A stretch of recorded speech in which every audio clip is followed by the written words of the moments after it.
Okay, so we saw a rate expression. Rate expression is a way of determining the rate of a reaction, but so is a rate law. A rate law is experimentally determined. So somebody went and did a lot of preliminary work, very similar to what we did with determining a rate expression. And they came up with a law that applies to that reaction only, that enables us to determine how fast a reaction will take place by putting in measured quantities of reactants. So once you put those reactants in, and when you know how much is in there, and if you know the rate law, you can determine the rate of the reaction. So we're going to practice the process with this problem. Now I'm going to get you set up, and I'd love to see you pause and see if you can use the manipulations that I taught you about with your lecture. And when you can rejoin, skip to the end and say, did I determine these correctly? And if not, then you can back up and watch my process, okay? And I will verbally talk through the process. But again, it doesn't do you much good just to watch me. The best way to learn is you engaging yourself and trying to do following the models that I gave you in the lecture videos, okay? So this is your chance to try to dig in. And if you can't quite get it, then you can watch me do it this time. All right, so before you get started though, remember a rate law is always written the same way. Rate is equal to, then there's a rate constant of some variety, and then you take your reactants and catalysts, if there are any, and you raise them to some power. So I see the reaction written there. We've got the substance CH3, COOCH3. I think that's what it is. Nope, there's only one O. We'll just erase one of those. All right, we have that substance, and it's reacting, so it's going to have some power that I'm going to raise it to. And then I've got the Br2, and it's got some power that I'm going to raise it to. And then I have my catalyst of H+, and it has some power that I want to raise it to. So we're going to try to figure out, based upon somebody doing all of this experimental work, what those powers are so that we have the rate law for this one specific reaction. All right? You take off and you work with it, and I'll be working with it, and you can rejoin me when you are ready. For me to determine X, I need to find the experiments where these other two substances are being held constant. So I'm looking through the table for the Br2 and the H2 and trying to find two experiments where they are the same value. To me, it looks like experiment 1 and experiment 5 keep the Br2 and the H+ the same. So I'm going to be looking at experiments 1 and 5. You might want to pause and verify that those are being held constant, that this and this aren't changing on those two experiments. Now what I want to do is a ratio of the rates, the ratio of the concentrations of the thing I'm looking for right here. And I always like to do the big over the small. So I'm going to do the 0.4, that's the bigger of the two numbers, over the 0.3. That is a ratio of the concentrations. Now the concentrations are raised to some power. So I'm going to add that power right there. Since all of this is being held constant in those two experiments as part of that, and I'm going to see how the rate is. And I'm going to do the same order. I did 5 divided by 1, experiment 5 divided by experiment 1. So I'm going to do experiment 5, which is 7.6 times 10 to the minus 5, divided by experiment 1, which is 5.7 times 10 to the minus 5. So that's the ratio of the concentrations to some power. That's what I'm trying to figure out. Gives me a ratio of those rates. Now I'm ready to do the math, okay? When I take 0.4 divided by 0.3, I got 1.33. It's raised to some power. When I divide these two out, I also get 1.33. So I asked myself, what will the power have to be? Now remember, these powers are typically whole numbers, though they can be fractions, and on rare occasions they can be negative powers, all right? So we have, in this case, what would X have to be? Well, X would have to be 1. because anything raised to the first power will give you that number back again. So I now know what x is. Now we're going to go and determine y. When I'm trying to determine y, I have to hold this substance constant and that catalyst of H plus constant. So that's what I'm looking through. I'm looking through all of that data and seeing that really quickly on experiments 1 and 2. I see that this isn't changing for those two experiments, and I see that H plus is not changing for those two experiments. So I can look at my numbers and I can do a ratio of concentrations for those two experiments, and I'm looking at how Br2 is changing, and I like to put the big one on top.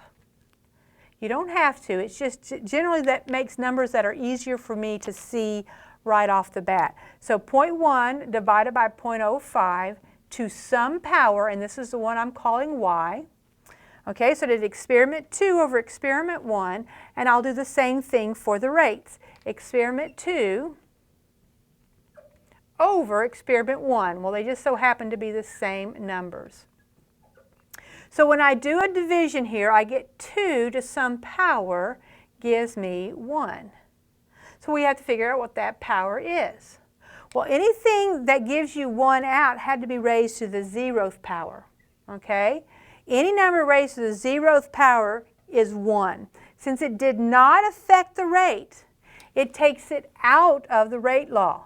It doesn't become a part of it because anything raised to the 0th power becomes 1 and we don't have a concentration there.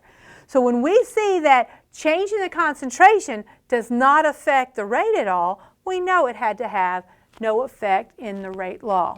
Now we're ready to do for H plus, okay? For, that's Z. We're looking for experiments where this is held constant and this is held constant, okay?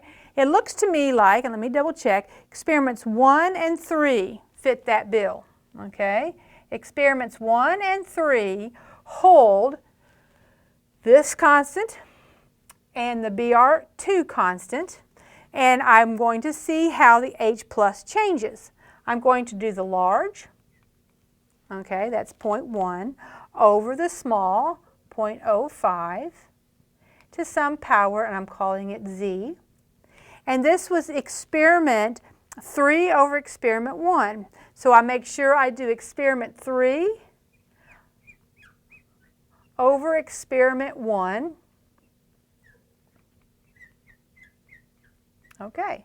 Now I make a big deal of that because sometimes I always like to do large over small. It's not always large over small. It is in this case. This is a bigger number than this number, but it isn't always. Sometimes as the concentration goes up, the rate goes down with catalysts. That doesn't happen with reactants, but on occasion that happens with catalysts. All right, so now we have that value. Again, this is 2 raised to some power is going to give me, and this is essentially 2, okay? So we again see that Z has to be 1.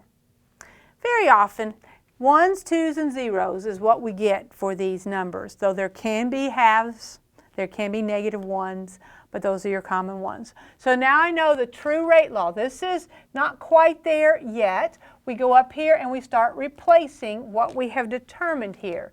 So I will do in a different color just so that we can more easily see it there.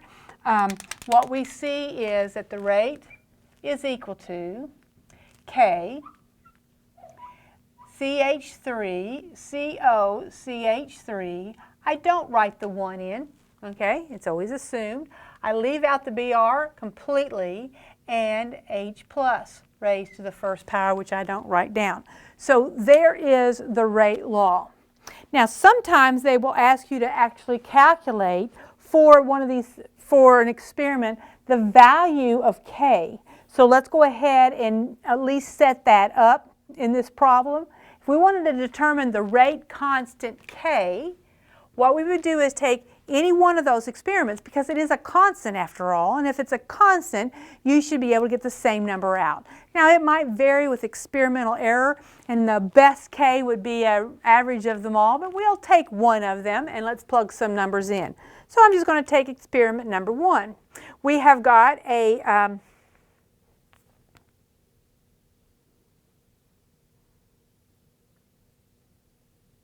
excuse me. What they're giving me there is the rate of the disappearance of Br2, not the rate of the reaction. So I got to make sure I know the rate of the reaction because that's what goes in here, okay? The rate of disappearance of Br2, look at the reaction itself. You see what the coefficient of Br2 is? It's 1. So its rate of disappearance is the rate of the reaction.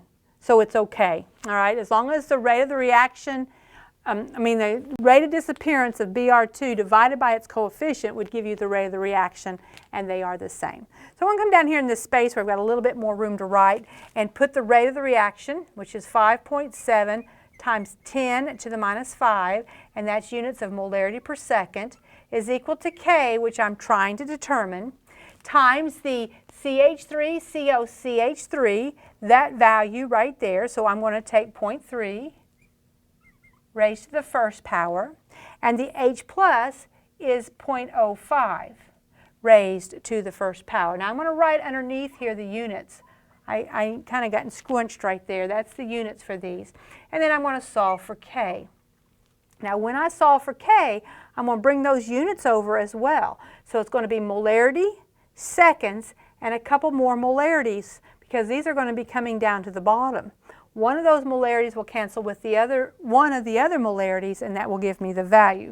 Let me go ahead and pull out my calculator and let's see what this number is for that. 5.7 times 10 to the minus 5 divided by 0.3 and divided by 0.05 is 3, let's just write it out this way, 0.0038.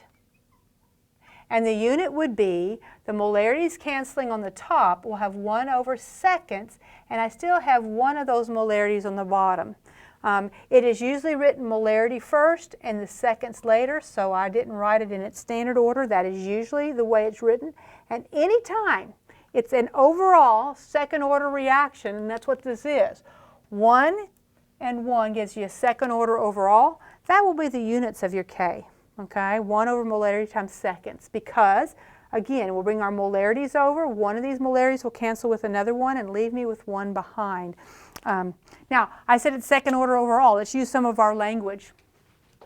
It's first order in this substance, which is called dimethyl ketone. Not that you need to know that. We'd say it's first order in dimethyl ketone. It's first order in the catalyst H+, and I know this is a catalyst because it tells me that in the problem. And I would say it's second order overall, and the units of the rate constant always reflect their overall order. And this will always be the case for a second order overall reaction.